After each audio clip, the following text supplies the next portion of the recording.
cases, these seeds have been bred and stewarded by indigenous nations throughout the Southwest, and we'll mention some of those for, in some cases, hundreds, and in other cases, thousands of years. You all probably know better than just about anybody that Arizona has one of the oldest continuous agricultural histories of anywhere in North America. Right at the base of Sentinel Peak, there's 4,000 plus years of continuous agricultural cultivation. And so these seeds really stem out of just the generational and intergenerational agricultural stewardship of people across the Southwest. So we hope to support that, but we certainly are not the origin or the end of any of that.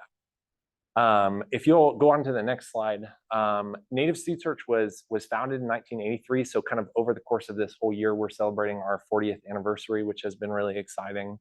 And there will be later this fall, we're going to have some events at the Conservation Center for people to come out and do some hands-on stuff and just celebrate with us and get into the gardens and things. So, but really the origin was the four founders, four ethnobotanists, who in their work interacting with plants and people throughout the Southwest kind of heard this recurring question of, in indigenous communities in the Southwest, we're really looking for the seeds that our grandparents grew, that we know stories about, that we saw on the table, and that as we're looking around in our community and as we're looking for seeds and for sources of seeds, we're no longer finding those. So where can we find those? How can we find those? How can we preserve them? And so Barney and Mahina and Gary and Karen begin this work of just creating a space that could be a backup for those seeds. And so that started as a food security project called Meals for Millions, and then over decades really evolved into what Native Seed Search is today, which is just down the road, about 5 minutes at Alfernon River, the seed bank, the conservation center, the store. Many of you probably know the store on Campbell and miss the store on Campbell. We do too.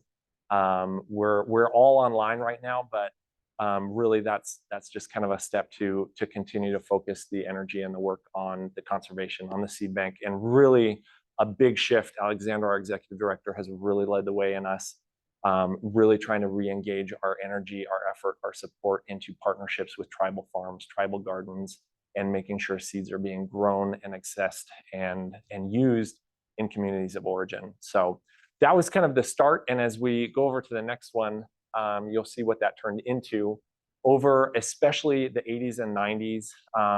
The founders and others, that was really the period of active collection, of exchanging at farmers markets, purchasing from groceries and all these different things. There's so many different stories of Bisbee black cowpea was handed off by a trucker outside of Bisbee to somebody else. And that's kind of the story that we have, is these micro exchanges, or in some cases, these really intentional community exchanges. What's in the seed bank and in the cold storage just up the road now is over 1,800 accessions. And when we use the word accession, it's kind of a museum term in the context of seeds and sort of ecological conservation. It just means a seed that was collected at a particular place in a particular time. So for the most part, those 1,900 accessions are unique varieties. We estimate that there's probably about 1,600 unique seed varieties. What we would say, that's a different seed packet or type than another. In some cases, it might be, okay, these are both Hopi white corn, but one was maybe grown at a much higher elevation than the other, or one was maybe grown on a more, like some aspect between the two farms or the locations that said, well, these were being preserved as unique traits and unique varieties. So there are some that kind of fall into that they are the same variety, but maybe they're being stewarded as different accessions. And there's some ongoing work to really re-engage communities in the question of, hey, we've had this Hopi white corn as two separate things. Is that actually two separate things, or would it be better to kind of recombine, strengthen those genetics as we move forward working with communities? The seeds, those 1,800 plus accessions represent the agricultural heritage and knowledge of over 50 indigenous nations throughout the Southwest, but especially in Mexico. You'll see on a little pie chart here, a huge portion of the seeds are from the Ramári community in Mexico.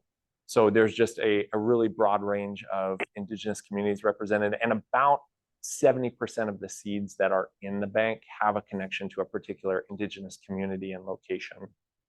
Of those, people often get a little bit confused with the native seeds that, okay, they're looking for brittle bush or they're looking for fairy duster or something like that, some grass.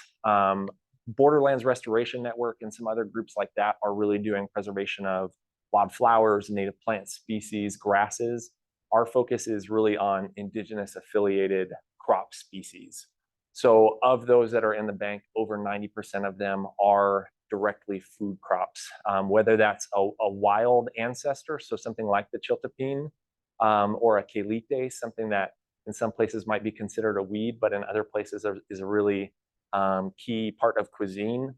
And then some of them are really used for culture or craft. Some of the gourds are really tied into a specific community, location, ceremony.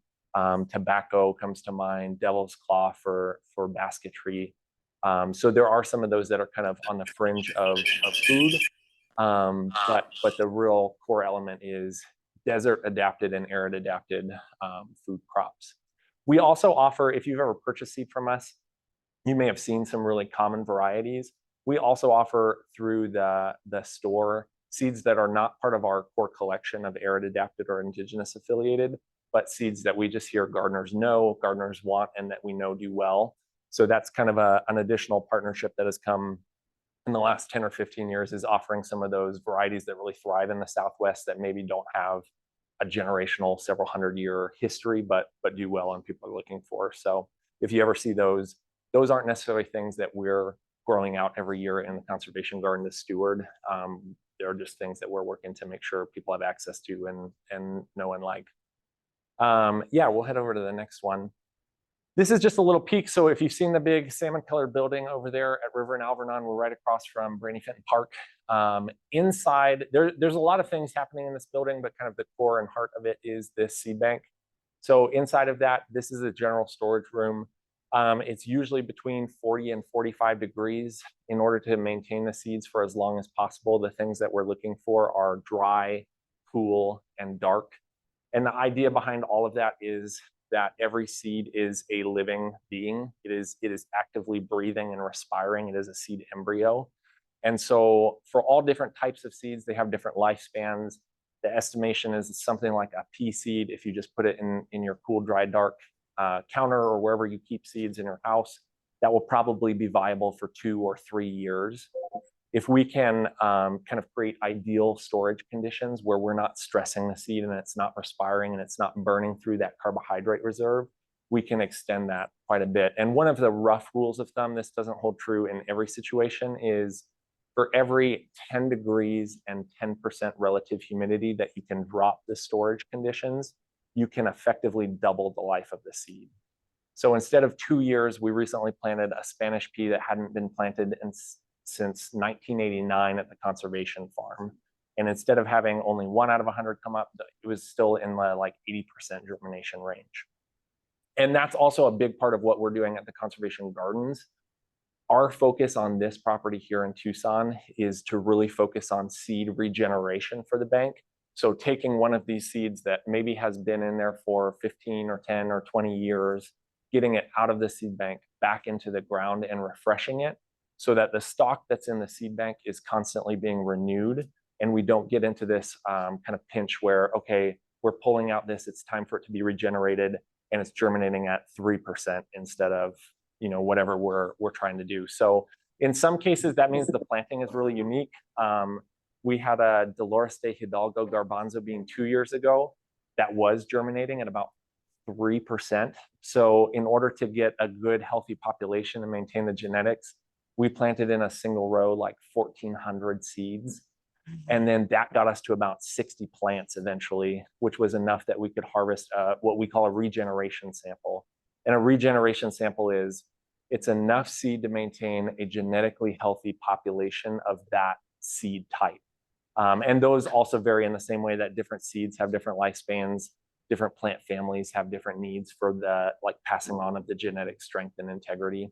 So we're looking at some of our gourd grow outs.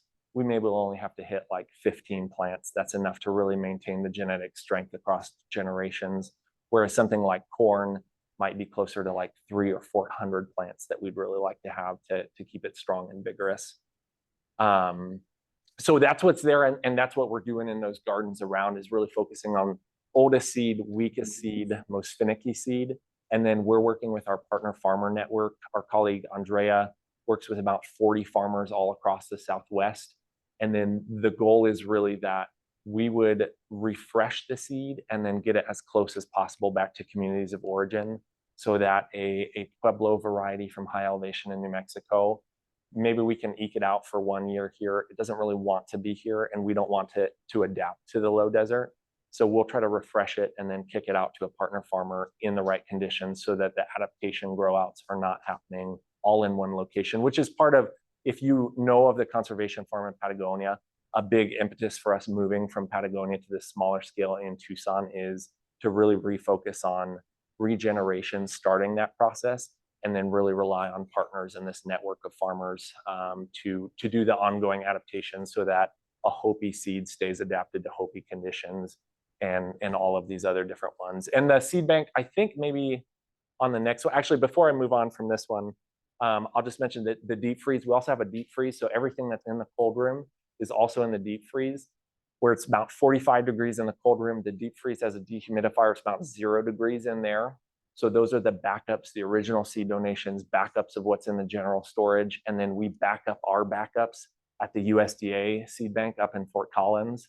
And sometimes they back up their backups at different. So that's something that we offer for also, especially indigenous affiliated seed banks around the Southwest, is that if they want to have what's called a black box sample in our seed bank, they can do so, where we never interact with it. We don't grow it. We don't touch it. We don't do anything.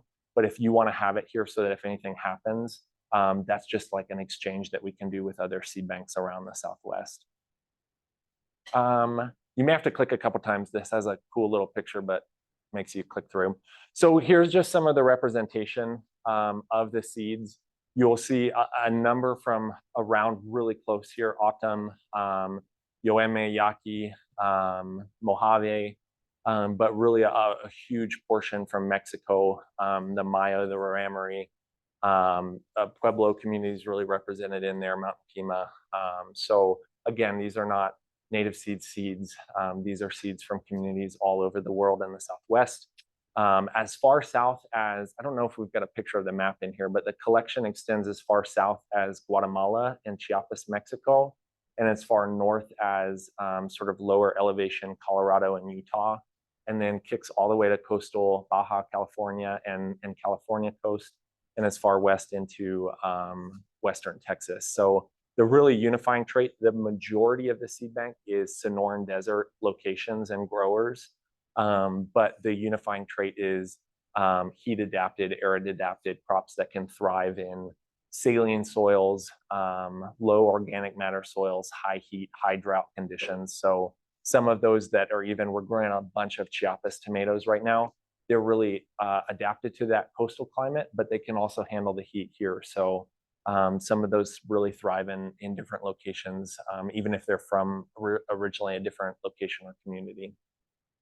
All right, let's go to the next one here.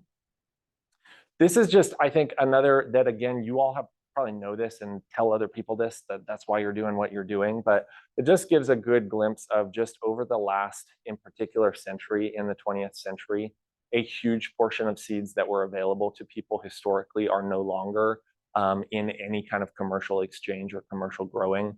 So if you follow one of these, this is kind of hard to see on the brick wall here, but the lettuce. So in 1903, commercial seed companies, not exchanges among friends, all of that would be much, much more, but commercial seed companies were offering almost 500 different varieties of lettuce as recently as the beginning of the 20th century. In 80 years, lettuce reduced to 36 varieties. So if you can imagine that, not only in just the choices that you have as a backyard gardener, but especially in terms of just the cultural affiliation, the cultural history and knowledge that's tied into food, and then see just that perspective of, again, 400 plus tomatoes, 70 some tomatoes. Look at corn, 300 types of corn, 12 types of corn. So we get just this dwindling, and that means so many different things. A huge portion of that is displacement of indigenous communities, discouragement of traditional agricultural systems, and the exchange of that. And our board president, Jacob Butler, who is the garden coordinator up for Salt River Pima Maricopa, he talks about that just in his lifetime, that just shift of moving all of the barriers of access to land, and then all of the cultural barriers of discouraging, no, I want a better life for my kids, and that means not working in the dirt. And so there's this real resurgence. I think Jacob is just an incredible, if you ever have a chance to hear him talk or see his work up at Salt Pima, there is a re-engagement of people recognizing the need for these culturally, from a health perspective, just the diversity of what these represent.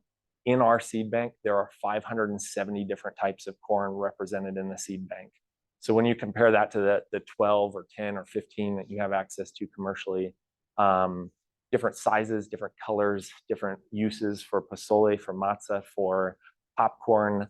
We've got this awesome little black corn that's like this big and really stubby and really wide. We've got green corn that's almost 2 feet long. So just all the diversity that you could imagine.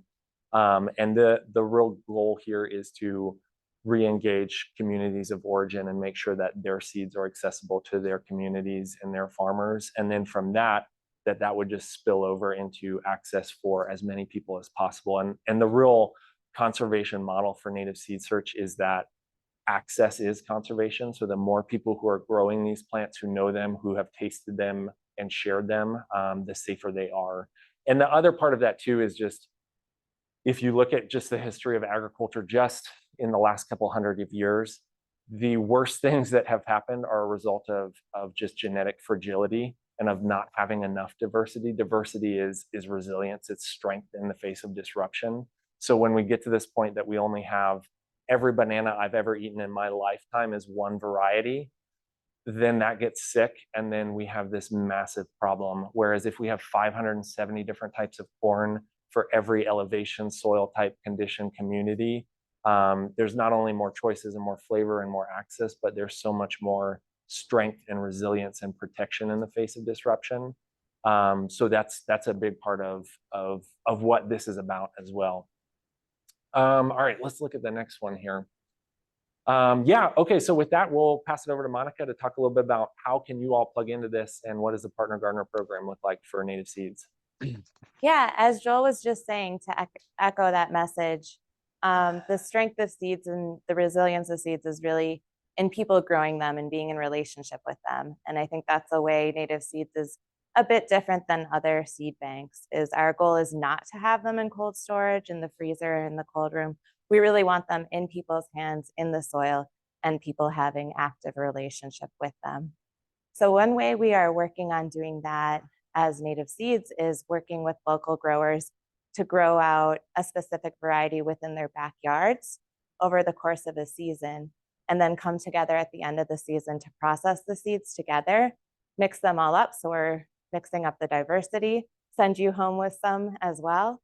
And just, yeah, helping people to have that tactile experience of growing and saving your own seeds and creating a relationship with that plant. So I think we're gearing up to have the Partner Gardener program start in the monsoon season. And we'll be looking at growing out chilies, I believe, this year. Yeah, I think we might have another slide or two on here. Partner Gardener too, maybe a photo. Yeah. So collaboratively growing true to type genetically healthy populations for seed regeneration and distribution. And we can also, that also helps us strengthen our skills as a community. One grower might have really good success and be doing something special that the rest of us can learn from. So I think that distribution of people growing seeds all together can be a really rich experience for all of us along with helping the seeds to adapt to our location and keeping them diverse and fresh as well. Some things to consider if you are interested in becoming part of our Partner Gardener program is if we're growing a variety, we need to have special isolation distances so it doesn't cross with a similar variety of a crop. I know last year we were doing squash, and squash likes to cross. So if you're growing squash, you could only grow this one kind of squash to try to preserve the genetics of that specific variety. But we did have a really fun time processing all the seeds together in the seed lab. And I personally got to meet some of my neighbors I'd never encountered in the neighborhood before, and be like, oh, you were growing them too. And we had some growers who just really were hit hard by squash bugs and had a hard time producing. And we had a couple of growers who had just great conditions, no trouble at all. And again, I think that points to the strength of diversity with having many people growing things. If just one person is growing the whole variety, that's a lot of responsibility. It's brittle and fragile, but sharing that responsibility among the community strengthens it for all of us. And one of the goals of the Partner Gardener program too is, I think some people have felt a little disconnected of, okay, I can come volunteer, I can come plug in, but maybe I don't have a farm, I can't grow 400 corn. But again, like Monica said, if we can do a really traditional practice of having a bunch of people grow what they can, we can kind of collaboratively reach that genetic population threshold. And then it actually really strengthens the seed line to have different conditions, different planting dates, different soil types, and see how that grows. One of our big goals over the last couple of years too has been to really increase the quality of the agronomic data that we're collecting and the crop notes that we're taking. We have this amazing program called Adapts, where you can go onto our website and you can look through every seed that's in the seed bank and see information about that particular seed, where it's from, what the growing conditions were like from where that is originating. But it also has a lot of really specific botanical information. And I think part of that stems from being founded by ethnobotanists. There's a lot of information on, okay, these are pinnately lobed leaves and this type of garbanzo. Sometimes there's a little bit of a gulf in working with growers on, okay, how does that botanical information translate to me actually growing this crop and cultivating it, knowing what to expect? So the Partner Gardener program was actually a really neat opportunity for us to get like 20 people to provide feedback on a variety all in one season, instead of waiting for us to cycle through it 20 times over the next 250 years.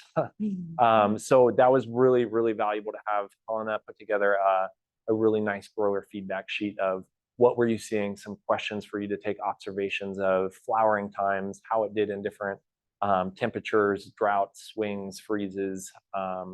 So our hope, and we're kind of pulling the pieces together on this on our end as well, is that we could potentially have kind of two cohorts of the Partner Gardener program. One that's just kind of open to the regular Native Seeds public, get that plugged in. And the way that it works is we all gathered in the courtyard before the season to talk through, this is the particular variety, these are the isolation distances or requirements that it needs, these are pests to watch out for, here's how we've combated them, what have other people done, just kind of had a roundtable on that so that people know what to do before you get seeds and are putting them in the ground. And then at the end of the season, those photos were from the bring back your crop. We all process it together, hang out in the courtyard, have coffee, and then send everybody home with it. So what we'd love to figure out, whether that's this season or maybe something we build towards together in the future, is to have kind of a Tucson Organic Gardeners cohort where you all steward a particular variety for a season and work on it with whoever's available and interested. But something we could come to something like this, share information about that crop, get everybody geared up, and then get you seed, and then also provide some agronomic support throughout the season. So we do, as Monica mentioned, we have a bunch of chilies right now that we need to find some homes for. So that might be an opportunity in the short term, but it's also something we could build towards too, of if your group is really excited about a particular crop that we have needs of growing out, we could figure that out and kind of explore that in the future too. This is also just a nod to our partner farmers. They are doing this all across the Southwest in the US, Mexico. And Han Daniels just noted the importance of being able to reconnect with seeds and to know this seed was grown within a stone's throw of our family's Granja farm. To have those seeds come home is so impactful. And so when people are coming and volunteering and sorting seeds in the seed bank, when they're in the gardens with us here in the conservation, when you support us through a plant sale or donations or membership or whatever it is, this is really the end goal and the end result of all of those steps, is to make sure that seeds are available, accessible, healthy, and adapted, so that they can go home and they can be available first in communities of origins, and then from there shared, spread, grown, and accessible all over. So that's just, I think, a really, really important for people to keep bringing that home of that's the foundation. That's also the end goal, is that seeds are grown and shared in community. I think that might be our last one, unless I'm forgetting one. Oh, I am forgetting a couple. We also, so our amazing conservation team just did an overhaul on our online resources. So if you've ever accessed or had some of these questions, go back to our website and check out the resources page there. The gardening resources was just kind of redone to make things a little bit more accessible. There are more PDFs that are coming together, like this awesome planting wheel that kind of shows planting and harvesting times throughout the season. So not only if you're looking for some information on how do I germinate chiltepines, how do I save seeds from these different types, we're putting some together on what's that crazy fencing that I saw over at River and Alvernon. What's that about? There's a lot of this on here. We're working on getting some translations for more of it into Spanish. So if you have opportunities to share those and kind of point people towards those resources, go check that out online as well. Maybe there's another surprise in here. I don't know if there's a, yeah, that's just a couple photos of the gardens. Every Tuesday and Thursday morning, we have open volunteer hours. So these are really good times. Right now it's early. It's 6:30 to 10, trying to take advantage of the cool. And it's just a drop-in. So you can always sign up to be a volunteer online. It'll shoot you over to Callan. He'll get you plugged in and scheduled. If you can come for an hour, come for an hour. We'll use you for an hour. If you can come for the whole day, we've got a really kind of nice community of folks who come every Tuesday or every Thursday. And it's a really sweet group to just get to talk, get to work, get to learn from each other. So we'd love to see you around the corner, and also look for more opportunities throughout the seasons to collaborate and to really support what you're doing and vice versa. There's a lot of familiar faces in here, so I know that's already happening, but hopefully we can keep exploring that and have you all come out. We also just started doing really regular member tours. So if you're a Native Seeds member, you haven't been over there in a while and you just want to see what's going on, you can sign up. We're doing, I think it's the last Friday of every month, just an opportunity for you to come see the seed bank, get into and just kind of catch up on what's been going on and what changes have happened over the last few years. There's also a tour specifically for Tucson organic gardeners tomorrow morning. So. Yeah. Oh my gosh, that's right. Yeah. Good plug. Yeah. Come tomorrow. I believe 8 o'clock. Yeah. Okay, I think that was really it. Let's see. Yeah, there we go. Okay, cool. We've got another one dialed up for the bioreactor. Before we go to that, does anybody have any questions about any of that? We covered a lot of ground there.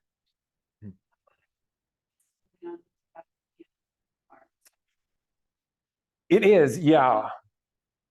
Oh, yeah, absolutely. The question was what's happening down in Patagonia at the conservation farm there. It is still operating. We're still going back and forth. We'll actually be going back sometime later this month to move some things around. Right now, it's being leased out to that partner organization. Borderlands Restoration Network is in Patagonia and has been leasing a portion of that farm for a number of years as their nursery for native seed production. They are leasing more and more of it, and the goal is actually eventually to really move to selling that property and reinvesting here in Tucson so that we can have the farm, the education, the conservation center, all of that. Ideally, eventually the store would come back onto that property at River and Alvernon, and we would just all be in one spot instead of being, it was really taxing to have a farm an hour and 15 minutes away, a store down on Campbell, just 3 locations. So we're really trying to start a kind of long-term process of consolidating. Yeah. For the question from online, how do members from COG get engaged in and when will you be providing guidance? Yeah, that's a great question. How do TOG gardeners get plugged into that partner gardener program, and when will that instruction and those meetings take place?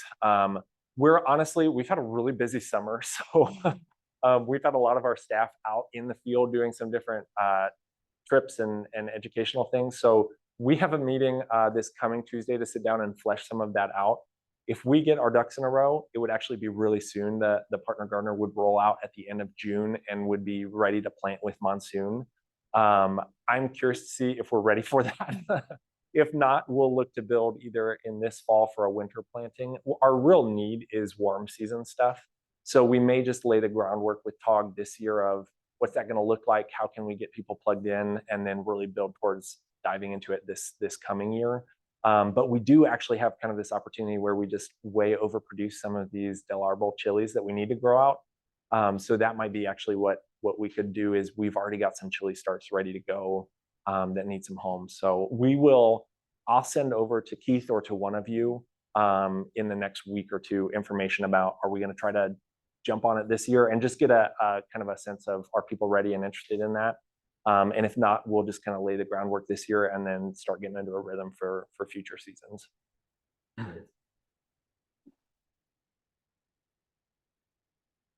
Any other questions? All right, then we'll move into talking about Johnson-Su bioreactors and how to create fungally rich compost. I'm guessing that this group has some experience with composting, maybe in big piles, turning it with a pitchfork, spraying it down with water. I think that's a great method, and it does yield organic material that's easy to incorporate into your soil, and it increases your microbial community. This is another way to do that, which yields a fungally rich compost. And I think you want both in your soil. It's just adding more members to your team and more diversity to your soil profile, which makes a more mature ecosystem overall, which can be more productive and fertile. So it's a little bit different than your traditional composting method, where you're adding little bits of material bit by bit and turning it frequently. In this method, you add all of the material at once and you don't turn it for a year. So quite a bit different. And it was developed by David Johnson and Wei-Chun Su, his wife. They're researchers down in Las Cruces, New Mexico at NMSU. And they developed this method to produce compost utilizing dairy manure, which is very saline and usually yields a very salty compost at the end if you use it in windrows. But using this method, they were able to produce compost that is actually less salty than the loading material, and just rich with fungal spores, and a little goes a long way. So it's sort of, if you're familiar with making bread or sourdough, it's sort of like getting that starter, and it just kicks off a whole web of soil ecology, which supports the health of your vegetables. I had a mentor who always said our first responsibility was to the soil microbes, that we were just soil farmers, and then healthy vegetables were sort of the product of that, but that what we were really trying to do is take care of the soil first and foremost. So I think we can. You know what? I don't know. It might let you. I don't know if we've got audio on this. Yeah, the audio is a little tricky. Yeah. If you have a chance, just go watch some of these videos. They do some really great YouTube videos just showing the background. I think that particular video was talking about just why is it important to have this diversity of fungal microbial life. And then there's another great, we'll show just the visual clip in a few slides of the loading process. They've done a really nice job of putting together a PDF that walks through all the steps, but also has a really nice, just quick YouTube video so you can see and hear the loading and a little information on that. Yeah, there's a wealth of YouTube videos out there about Johnson-Su bioreactors. You can just research and go down the rabbit hole. They're very open source, so they really want people to try this method and also to give back their results so that we can all learn and grow together. On this slide, you can see hyphae, the web of fungal activity, which can actually break down leaves, and the lignin, which is a really tricky molecule. And my understanding of how the fungal network works is it produces enzymes which act as catalysts to sort of speed that decomposition. And they're great at reformatting complex molecules into ones that are bioavailable for your plants to uptake. Since fungi don't photosynthesize and create sugars themselves, they'll actually trade the plant roots for them or mine them out of the surrounding material and add them into that web. So they're sort of the foundational layer. If you want to have a healthy ecosystem, you need to have some fungi in there as well. And they're kind of beautiful. However, they do need to have moisture and no disruption in order to maximize their productivity, which is why when you have your traditional compost pile and you're turning it with the fork, it ends up being a more bacterially active because you're breaking up those fungal networks every time. So by putting it in the bioreactor and letting it sit for a year, those fungal networks can come to their full maturity and actually sporulate and yield a very fine textured compost. It's almost like clay, and it feels like velvety. It's just a really interesting texture, but is just teeming with microbial life. So I think when Dr. Johnson was applying it, he was doing like a pound per acre in his research. So it was just a dusting. It was a very small amount, but it's enough to just inoculate your soils and get things going in there.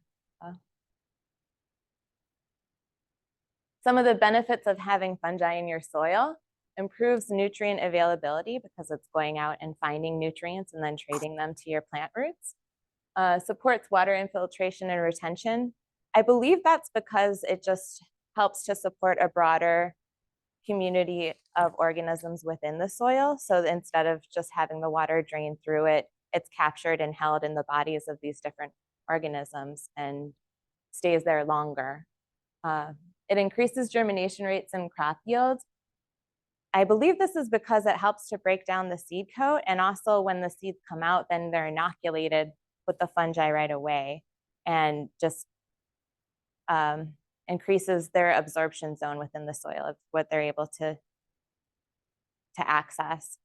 And I think this is an area within agricultural science that is really just like, we're just starting to understand it. We've been very focused on the chemical nutrients and components like NPK that plants need, but they also need the biological community that supports them as well.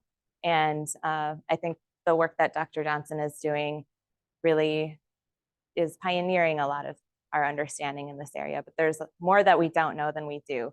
But we can see the results in the plants and the ecosystem that this works, and yields healthier soils overall. Decreases need for fertilizer and greater soil carbon sequestration. And I have experienced this a little bit personally. I worked on a market farm for 6 years that was a no-till farm. And we did find over the course of that transition to a no-till system that we had to amend our soils less and irrigate less over the course of the 6 years, and still got an increase in yields in our produce. So to construct a Johnson-Su bioreactor, it's meant to be low cost with materials that are pretty easily accessible on a farm or ranch, or even for a backyard gardener. Basically, what they recommend is using landscape fabric, and it has the weave, so it will contain moisture, but also allow for gas exchange through that, and creates a dark environment for your microorganisms to live in. We have these perforated pipes for airflow, and an irrigation system. We didn't bring that to keep your pile moist. That can also just be you coming out, but having an automated system makes it very easy to maintain. And patience, because although you don't have to be out there turning it, it does take a year for the mature compost to be yielded. And we have a little graphic here where you can see the impact of the mycorrhizal fungi coating the plant roots, and without mycorrhizal fungi, it growing a little less vigorously. And one other note on that landscape fabric, they really make a point in the PDF, the construction PDF, to go for that 5-ounce landscape fabric, which is, that refers to the weight of it. It's that like 10-year professional quality. It can be a little bit harder to find. You can order it in these big rolls. So it might actually be, if you all wanted to do this, it might be nice to find a few other people and go in on these big 300-foot rolls. And then you only need, I think, 25 or 40 feet to put one of these together. So you don't need a bunch of it.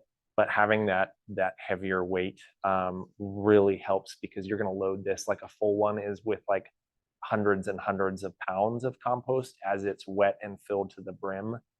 So having that be able to hold that and maintain the breathability without tearing really pays off. We're in our third run through these, and the landscape fabric is holding up really well. You can see the same way that this is constructed, you're just sewing onto it with like rebar tie wire. So really easy to get it on there. One other thing that's really important is making sure, if you're going to do one of these, really use a sturdy, whatever that fencing material is, have it be a really sturdy one, like hardware cloth or something like that.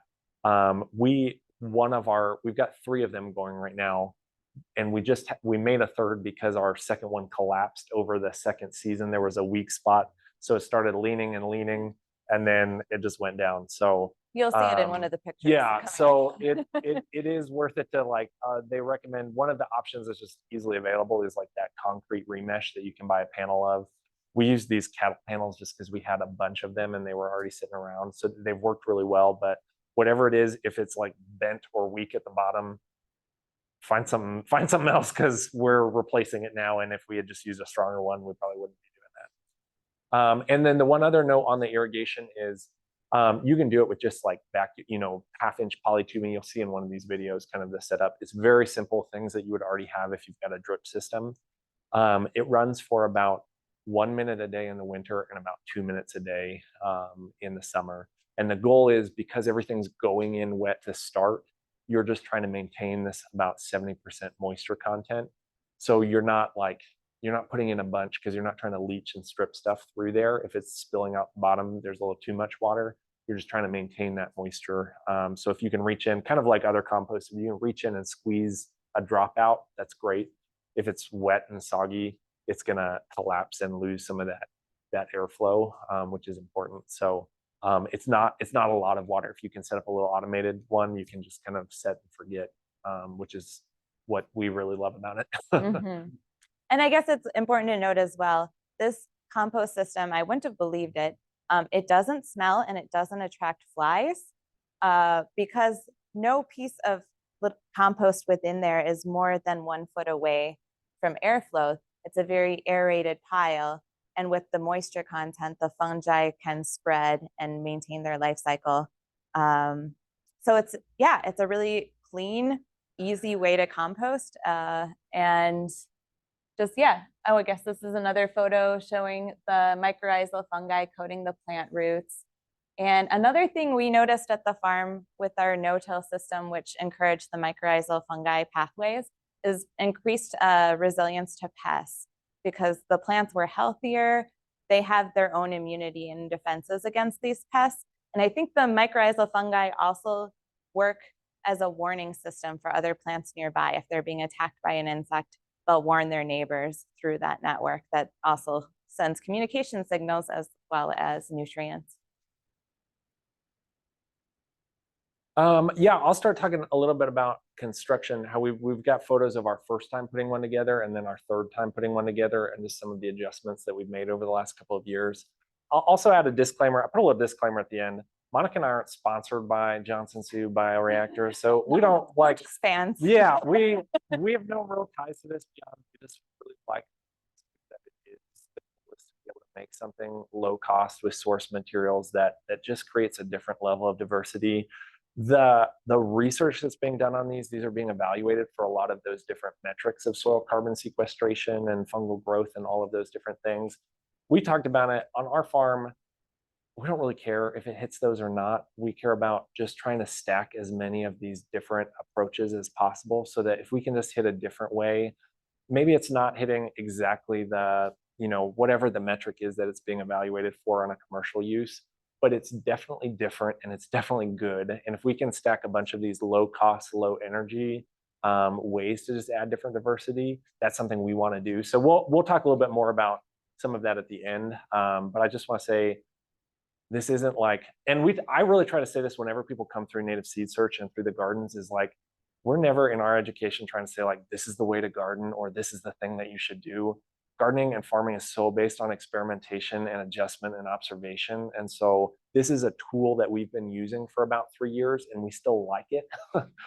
So that's why we're sharing about it. But there are a lot of different ways to use it. And we'll show you some of the soil results and the tests that we've had done on it too. The starting point is just a clean pallet that you could grab anywhere. So if you ever see one around town, snag it, throw it in the back of your car, leave it on the side of your house until you want to get rid of it. But we did ours. Our wire was a little bit smaller than the wire that was in the pamphlet. So we ended up doing 4 airflow holes instead of 5 because we were still hitting that 12-inch spacing. Folks have done, there's actually a Facebook group that's got like every shape and size and orientation and construction that you can imagine, and all different orientations of the setup. I'd really like to do one next where we essentially have a windrow compost pile of these with just 2 fences on the side and pallets all down, so we can do more of it at once. You can organize it however you want to organize it, as long as you can keep that starting point of every point of the pile is within 12 inches of ambient air, whether that's coming up from the pallet, through the sides of the walls, through the landscape fabric, or in through the holes where that perforated pipe is. So it doesn't have to be a cylinder. That's easy to do with just one panel, but you can experiment. People do them in the IBC totes. Some people do them out of all these different types of materials, if you can get that airflow going. So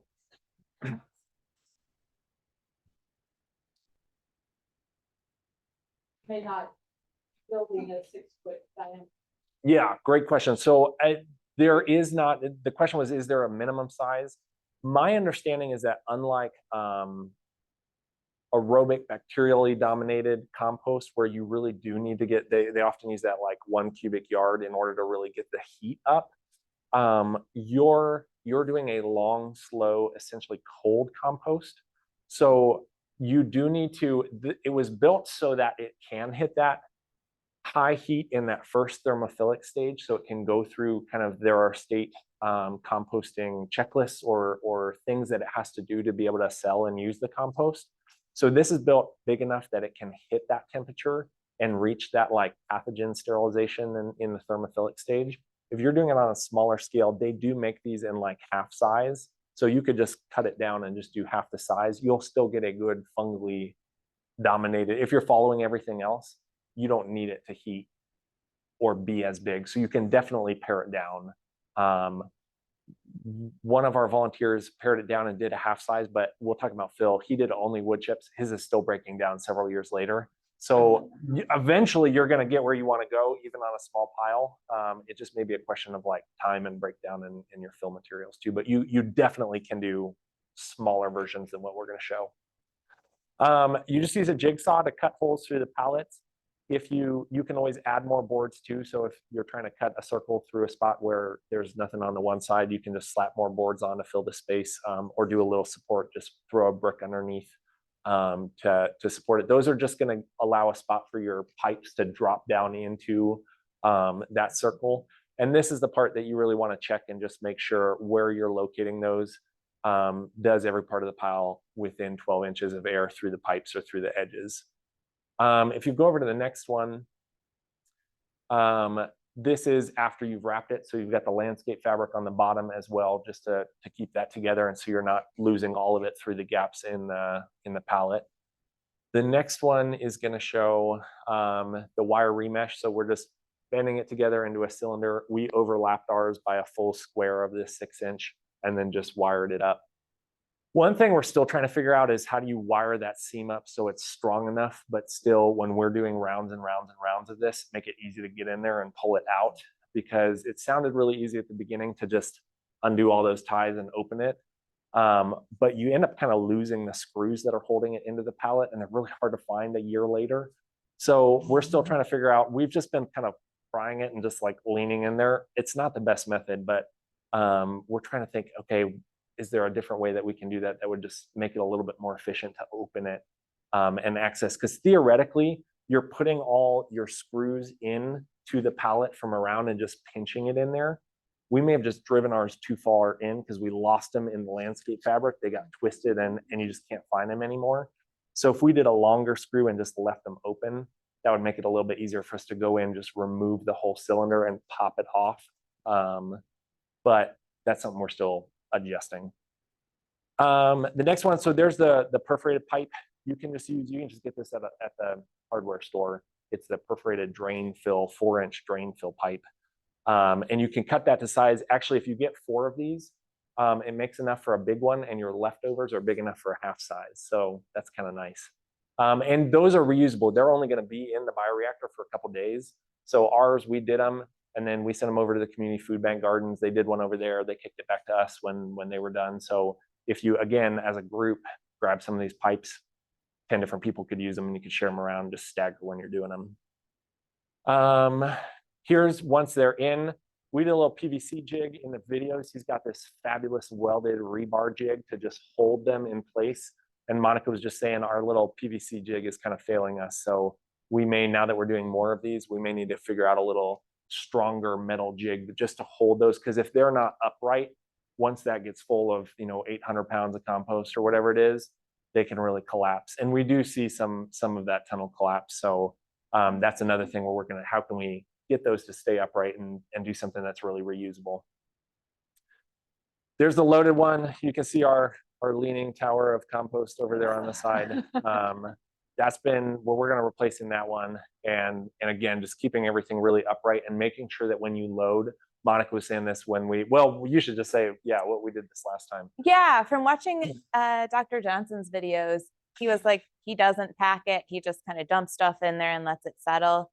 I found it was helpful to actually kind of go around and make sure that, especially like getting in around the sides of the pipes, and that it was loaded pretty evenly, because I think it's easier, especially with the setup we have where it's up against the wall of a building, to just dump into the front, which exacerbated our tipping down the hill problem. So I would say take your time loading it, have some friends help you. It is kind of a labor-intensive process on that front end, but then you don't have to touch it for a year. So make a day of it and enjoy it and load it very well and don't have to touch it again. Yeah. Okay, the next one here, I think is going to show, yeah, so here's if you follow the recipe on there, I really encourage you just follow the recipe. The first time we did it, it turned out really well. We experimented the second time, it didn't turn out as well. Ultimately, we want to use the feedstocks that we have available, so that the shredded sunflower stalks and sorghum and things from our farm.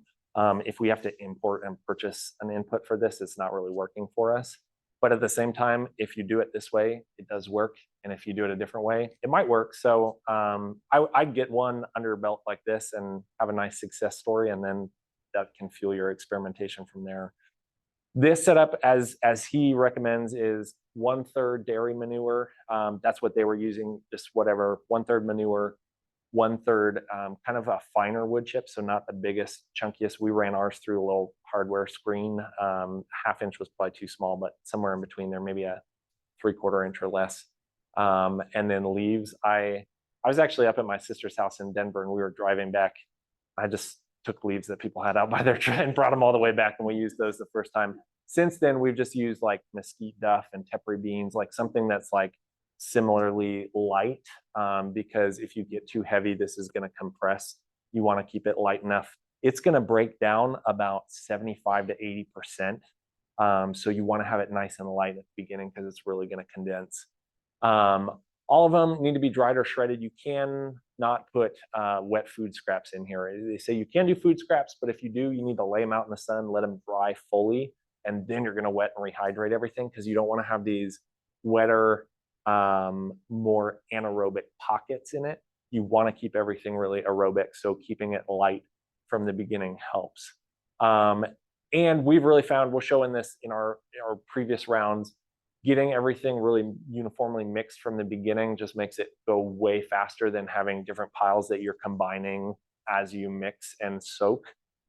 So mix it all, do that one day, build it one day, load it one morning. Like, you want the loading to take place all at once, and actually it'd be good to mix and load. But you don't need to do it all in one day, as long as you're loading it from bottom to top in one event. Okay, let's look at the next one here. This video, we'll see if it plays. But it shows him doing the soak. So that bottom pan is just one of those really big mortar mixing, like black mortar mixing tubs you can get, again, at the hardware store. They're like $20. We, in our first round, you'll see, did them in like old plastic totes. And it worked, but it was just slow. This was a really worthwhile investment, because that just works really nice.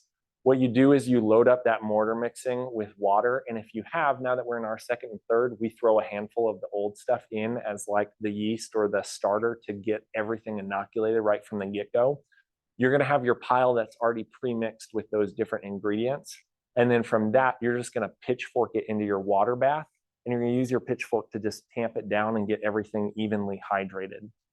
From that, he's going to be forking with like a potato fork or a pitchfork up into this tipped up wheelbarrow, and the wheelbarrow is going to be your draining system. So you're going to get it all wet you're going to let the really fine, heavy sediment, you're going to get a bunch of sludge, the dirt and everything settle to the bottom of the water bath. Use that somewhere else. Just it's too heavy and too condensed for the bioreactor.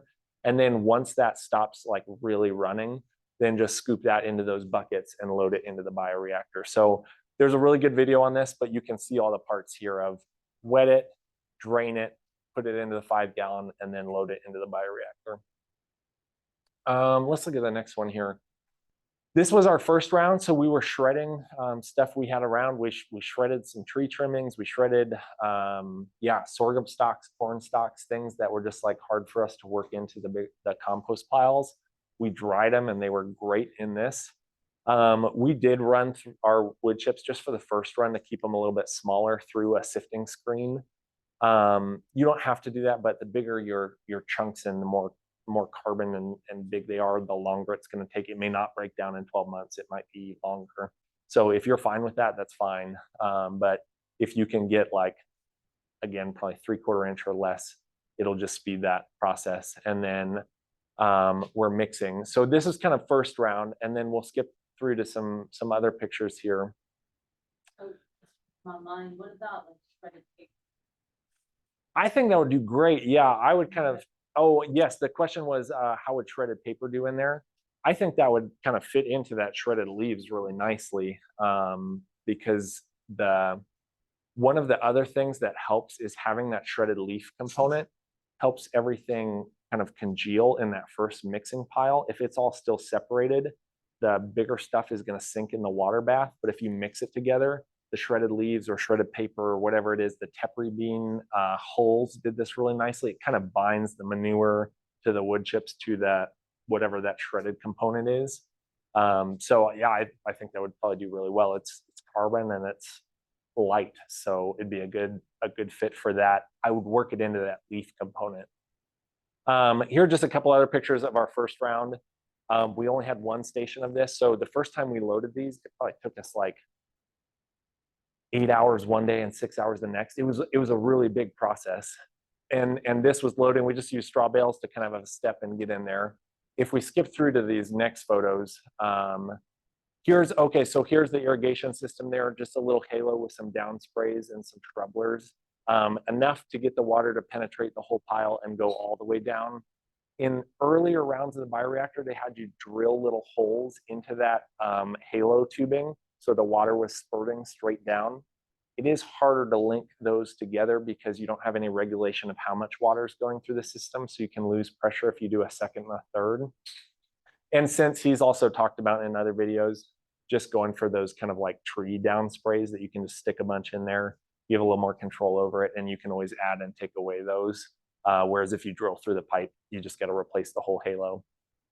You will see the temperature in here. I think on the next slide, maybe we'll look at the temperature. So when you combine these, because we're combining the manure and these materials, it is going to get really hot for a few days, especially in the winter. You'll see it steaming up through those pipes and through the holes. That will just go through that first thermophilic stage like your compost pile would, but instead of you turning and trying to keep that going and keep it hot, you're going to go through it once, and then it's going to start to cool from there through the rest of the year. So once you get through that first thermophilic stage and the temperature drops below 80 degrees, or in the summer, as you know, whatever it's going to drop to, it may be pretty warm the rest of the year. But once it stabilizes and comes down from 140, 150, that photo was from our first round, I think. You can use this for vermicompost too. So throw some worms in there. We actually did a little trade with the community food bank. We'll send you our pipes if you'll send us some worms. And that was great. You could really see the worms, and then you're getting bonus. We're getting the worm castings and the fungal all in one. Is perfect. So we've that's also tossed those little white grubs you'll find around. You probably don't like those in your garden. Good place to put them is in your bioreactor. They just munch things down and help break it down smaller as well. Yeah. They're all on the team. Callan's pulling the pipes out here. So after a few days, they say actually go ahead and take those pipes out. The fungal hyphae should be stabilizing the pile at that point. And having the pipes in, you're just limiting, there is perforation, but you're limiting the airflow. If you pull those out, then that whole tube becomes an opportunity for airflow. I will say, we have not seen those pipes last through the whole 12 months. Eventually the pile shifts and moves and those start to collapse a little bit. What works really well is those little corkscrew compost turners. You can just kind of corkscrew your way in there and plunge those holes and open them back up again. So I would still say we're still pulling our pipes out. I think the airflow is worth it, even if your tubes eventually start to collapse a little bit, and then just do some maintenance on where those pipes and holes should be. They don't collapse right away, so if you just keep an eye on them. And another reason to try to keep it as vertical as possible to keep those in place. And then I think we got a few more pictures here of, this was our last round. You can see we had multiple wheelbarrows set up, multiple stages. We combined material beforehand. So then we did this last fill in like an hour and a half. Yeah, so Monica fast. did a second one with a small group, like while we did other projects. So just getting those pieces together, they're things that are useful anyway, those little mortar baths and the wheelbarrows and just staging everything. You can actually do it really quick. Have people come over, have people help, do it with a group. But it doesn't have to be this huge thing. It can actually go pretty nicely. And having everybody understand what that process is, grab from this pile, water bath here. Some people are running the whole time. It went really fast. And maybe a couple more. Okay, so yeah, so one thing, CSU Chico has been a big proponent of this since Dr. Johnson and Wei-Chun Su came out with this process.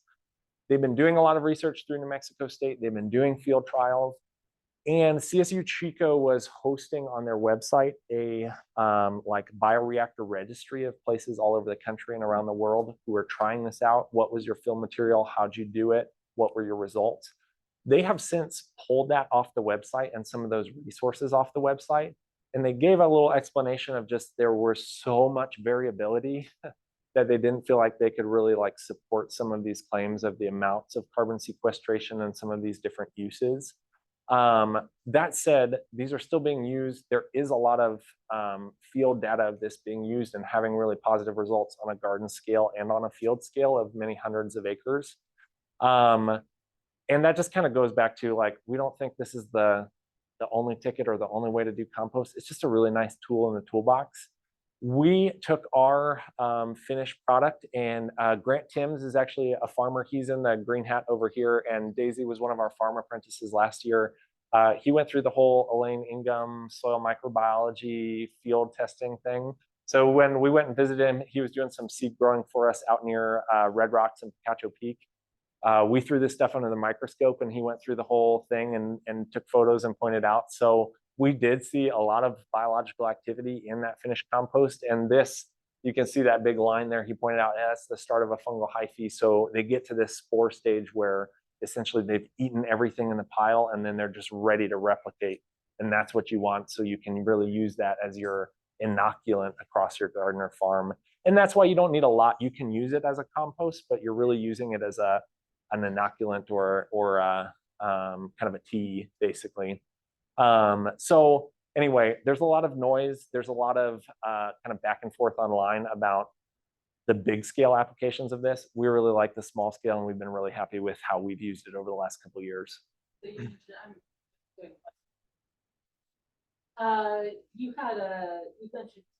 are you doing it? Yeah, perfect question. I think actually, you know what? I think maybe the slide after this one might have the how to use it photos. And then we'll go back to the test. We'll go backwards after this one. So there's a couple ways that are recommended for how to use it.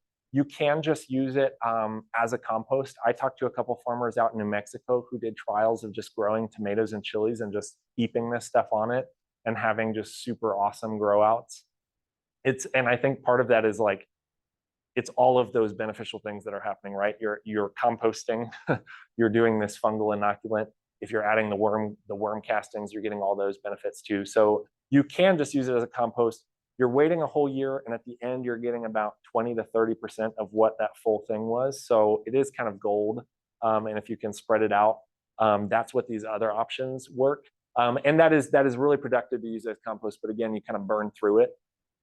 Using it for transplanting is how we've been using it a lot. If we're transplanting chilies or tomatoes or something, That gives you an opportunity to get all that inoculant right in the rhizosphere of that plant, and it's right underneath it. So it's getting into that soil root zone where you really want it to do its work.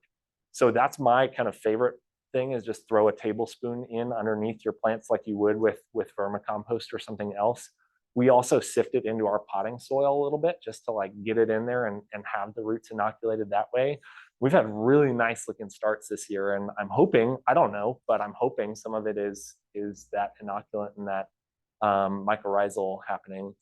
The other options are what Daisy's mixing up in this photo is mixing it with milk and molasses. And there's a recipe in the resources on there for how to create a seed coating.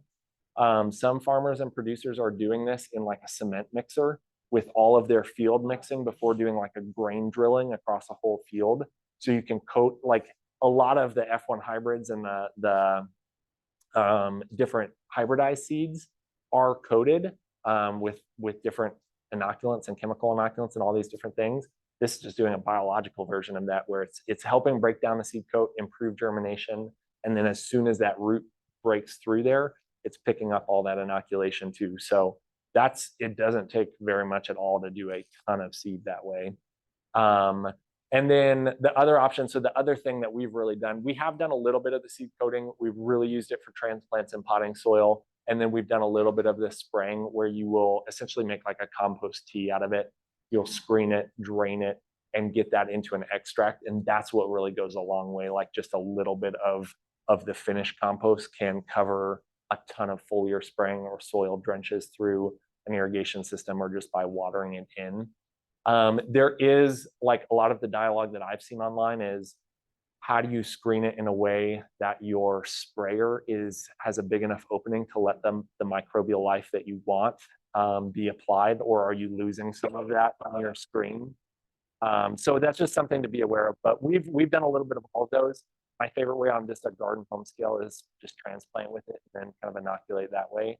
But the spray seems to work too. And there are recipes for that online and in the resources. And then we'll go back to the last slide before this one. The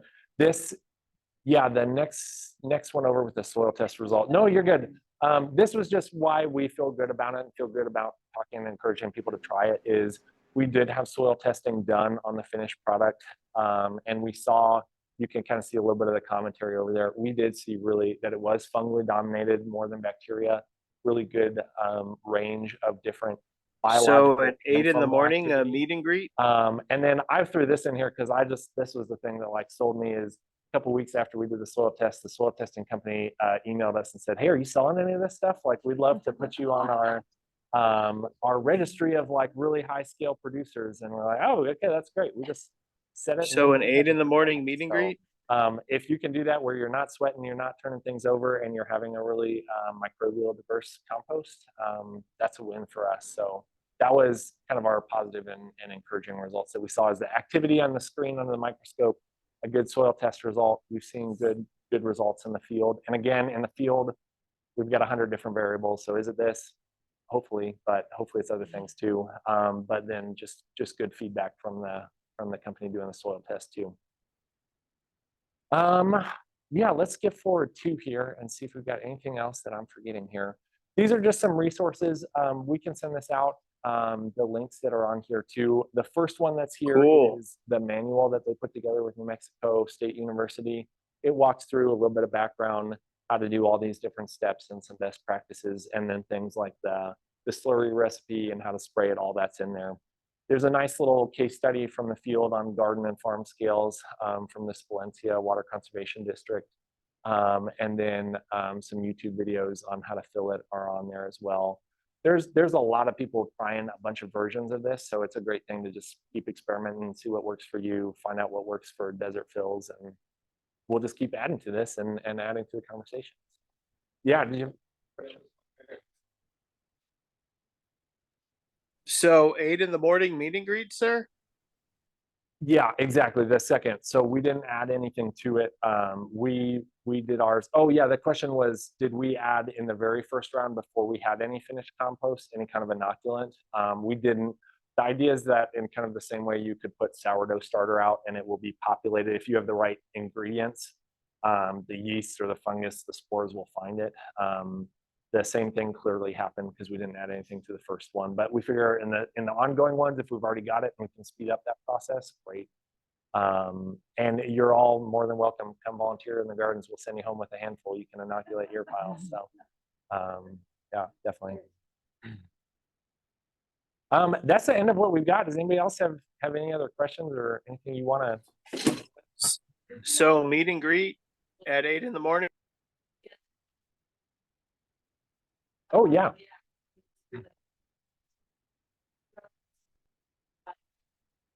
That will definitely be on the tour tomorrow morning. Yeah.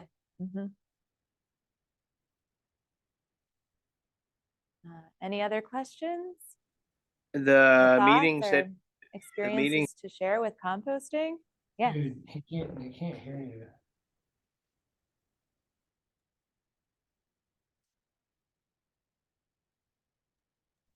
I compost, bro.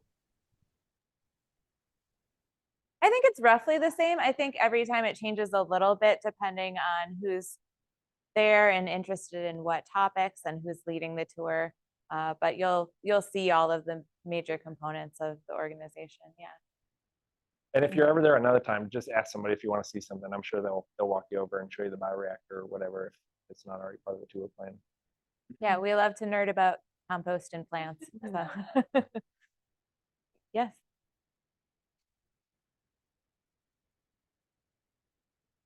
They say 1 or 2, but Yeah. we've left them in a bit longer than that.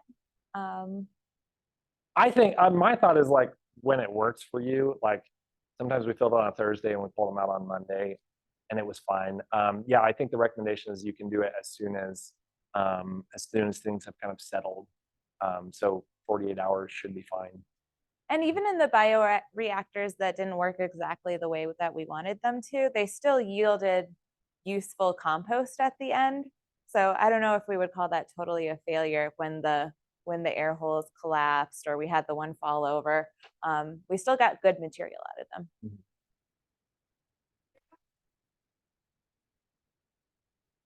them. I mean, it's some kind of plastic braiding. Yeah. Oh. Yeah. The question was what the landscape fabric is made out of. Yeah. Oh yeah. So yeah. Yeah. So if you can find a way to do it with some kind of natural material, that'd be awesome. Some folks have done the really on a smaller scale, just So using 8 in the really morning? fine hardware cloth. And if you're doing a smaller pile that doesn't have as much weight, you can probably get away with that. We've had people ask about doing burlap or some other kind of like natural. The thing that makes it natural is it's going to break down. So then your stuff's going to fall out the side. So it's just, yeah, it's a tough one. But what's nice about it is it has been reusable several years later. We don't have any concerns about wear on that end. Oh, Yeah. maybe. It'd be interesting to see. Let us know how it goes. Yeah. We're recruiting you. Yeah, and she was one question if maybe a canvas or something else could work. Yeah, definitely try it on a smaller one and see how it goes. I wonder about airflow. These do have really good airflow on them. So having I just don't know on the natural weave, the wider you get for more airflow, probably the quicker it's going to break down. So, but if we could figure out something for natural, that would be fabulous. Then another good question is getting it through the whole year. So some folks have put it in their greenhouses in places that really get cold so that it doesn't totally freeze. I've seen some people say, well, no, go ahead and let it freeze if you're in cold places because you only want the biological life that thrives in your area. Ours is on the west side of our buildings and elevated so that in the cold, hopefully it gets a little shelter from the radiant heat off the building. But it's also under the shade of a big Palo Verde tree, so hopefully it doesn't dry out quite as fast. So I think those are kind of the factors you're working with is the sunnier it is, the faster it's going to dry. You might have to irrigate more, but if you can find a spot that kind of reflects some heat on it under the winter, I think that's a good thing. Thank you. But there's definitely You different guys schools are of thought good. of, do you be kind of rough on it and make sure that whatever survives is what you want, or do you make sure you kind of cultivate it so that you have a really as broad of a life in it at the end as possible? We've kind of gone somewhere in between. Yeah.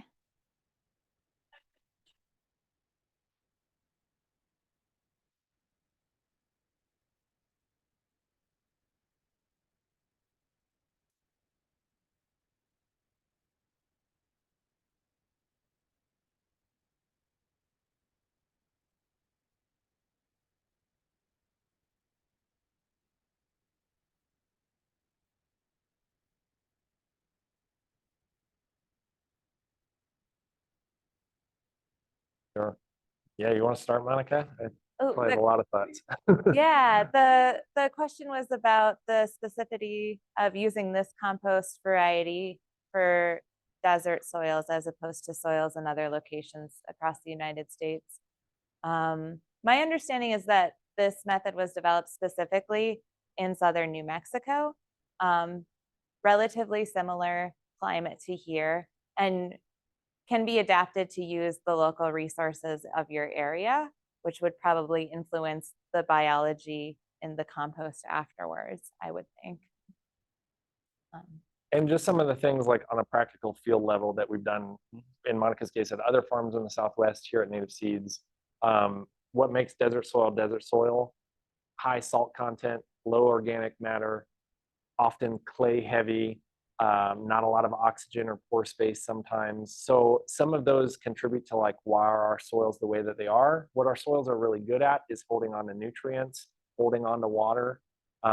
So these are hopefully kind of threading that needle maybe a little bit of contributing to enhancing what our desert soils are already doing well.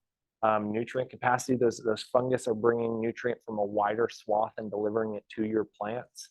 But then also maybe contributing a little bit more pore space, more drainage to those soils that have a tendency to not have enough drainage or not enough oxygen. In particular, one of that benefits is, like Monica was saying, saline or salty feedstocks leading to salty compost going into salty soil. That can really stress plants out over time. So the hope is that in particular, those fungus, and I don't know how this whole process works, but something about the fungus secreting this oxalic acid can actually bind and decrease the salinity in the process. And hopefully that's happening in the soils too, where more diversity, more movement. We really don't want to like change our soils entirely because they're good soils. We don't want to truck in so much potting soil or whatever that we're creating conditions from a different climate. In our case, where we're growing arid adapted plants, we want them to continue to adapt to our location and to those conditions. But this hopefully does, where it's just enhancing what is going well in our soil, and then also kind of bringing some more tools to bear on some of the problems that the soil has. But everything that we're putting into this is local ingredients. So ideally it's being processed by local fungal spores, local feedstocks and materials. So it should be really producing something that works well in our desert soil.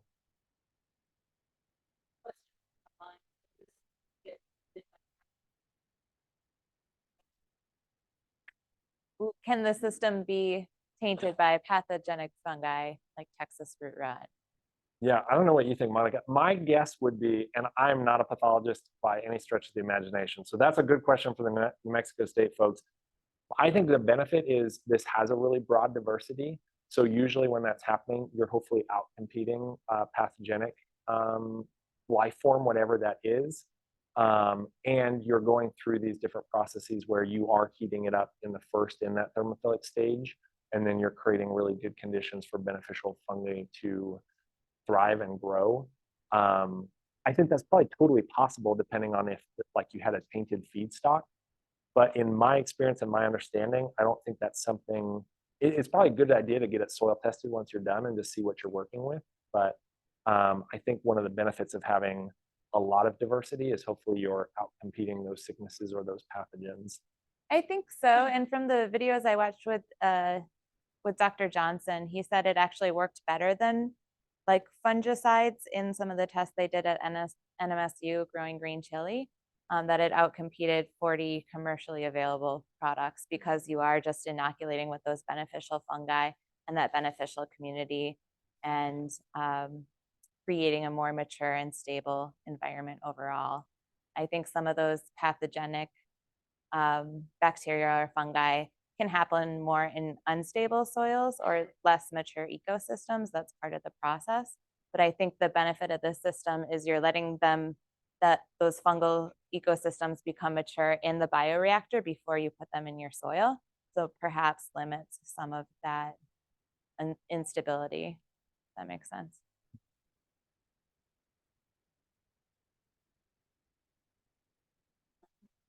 Any other questions, thoughts, ideas?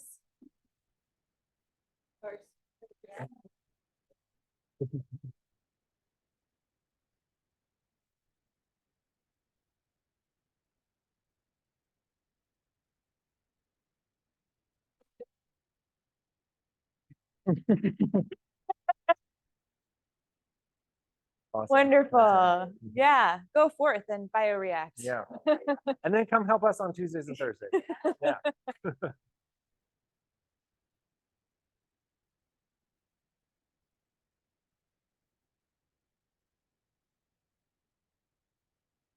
Good. Yeah. Yeah. I think it started about 6 or 7 years ago. So it's still kind of new and getting out there, which is cool. Mhm. Okay. Polyurethane. Yeah. The same thing they use reline. Okay. Mm. Yep.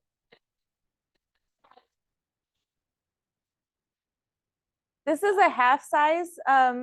Yeah, it's a half size scale model of the ones we have at the CC at the Conservation Center.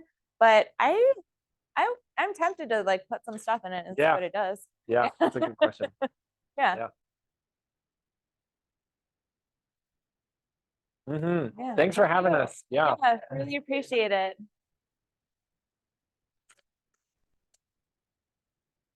Oh, yeah. Thank you. I definitely would walk out without that.